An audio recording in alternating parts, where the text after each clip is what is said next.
Hello everyone, welcome to my YouTube channel English linguistics and Poetics. Friends, আমাদের আজকের topic হচ্ছে conflict in literature. এর আগের দিন আমরা অ্যান্টি হিরো যে লিটারারি টার্ম নিয়ে আলোচনা করলাম না লাস্ট ভিডিওতে।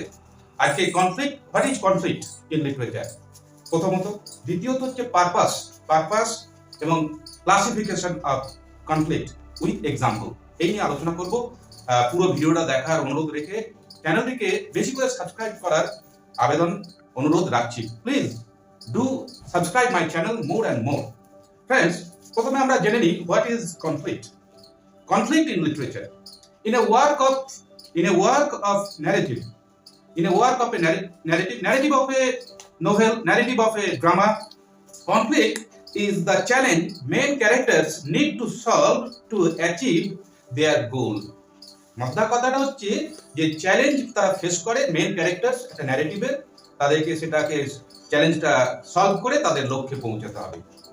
এটাই হচ্ছে conflict. Conflict in literature refers to different drives of characters and forces involved in the narrative. তো একটা চালনা শক্তি, একটা ড্রাইভস, যে ক্যারেক্টার যেটা তাকে চালনা করে তার লক্ষ্যে পৌঁছতে। পারপাসটা কি? কনফ্লিক্টের প্রয়োজন কেন লিটারেচারে কি জন্য ব্যবহার করা হয়? না, the Literary purpose of conflict is to create tension in the story, in the narrative, making readers more interested by leaving them uncertain which of the characters or forces will prevail. মানে একটা suspense, একটা tension রিডারের মধ্যে তৈরি করা এবং তাকে আনসার্টেনটির মধ্যে রাখা যে কোন ক্যারেক্টার বা কোন ফোর্স, যে দুজনের মধ্যে দ্বন্দ্বটা হচ্ছে, কে প্রিভেল করবে, কে শেষ পর্যন্ত বিরাজমান হবে বা জয়ী হবে। এটাই হচ্ছে পারপাস। Classification of conflicts. কনফ্লিক্টসের অনেকগুলি ভাগ আছে, তাতে যাওয়ার আগে আমরা একটু আলোচনা করে নিই। জিনিসটা হচ্ছে conflict may be more in number then one in a work of art. একটা নোভেল বা ড্রামা বা স্টোরিতে একের বেশি কনফ্লিক্ট থাকতে পারে। আর দ্বিতীয়ত হচ্ছে it may be internal or external. Conflict internal হতে পারে, এক্সটার্নাল হতে পারে। আমরা জানি ইন্টারনাল যেটা হচ্ছে অন্তরের ব্যাপার, ভেতরে, আর এক্সটার্নাল হচ্ছে বাইরের, বহিরাগত যেটা। So friends, we may classify conflicts into the following categories. Number one, and with example, we will here discuss various conflicts, classification of conflicts with example. Man against man. প্রথম যে শ্রেণীর বিভাগটা হচ্ছে কনফ্লিক্টের, সেটা ম্যান এগেনস্ট ম্যান। আমরা জানি সবচেয়ে জ্বলন্ত উদাহরণ হচ্ছে Macbeth versus Macduff in Shakespeare's Macbeth. And number two, man against nature.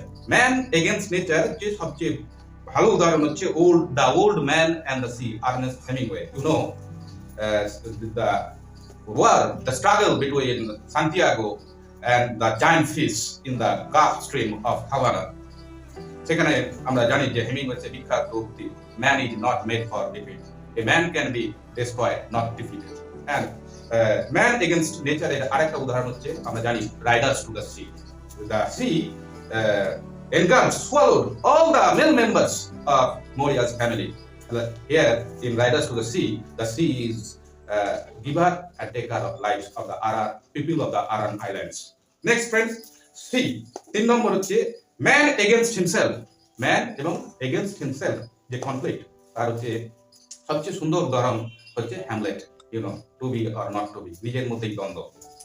And সর্বশেষ হচ্ছে ম্যান এগেনস্ট সোসাইটি যে কনফ্লিক্ট, ম্যান এগেনস্ট সোসাইটি, তার উদাহরণ হচ্ছে হেনরিক ইবসেনের যে play an enemy of the people, যেখানে main character mister doctor Thomas Stockham, তিনি লড়াই করছেন সোসাইটাল নর্মস বা health of the people there, এবং এর জন্য তাকে পাবলিক প্লাস পলিটিক্যাল লিডার এবং এমনকি নিজের পরিবারের ভাই ব্রাদারের সঙ্গে তাকে দ্বন্দ্বে জড়াতে হয়েছে to make wrong to turn wrong to right.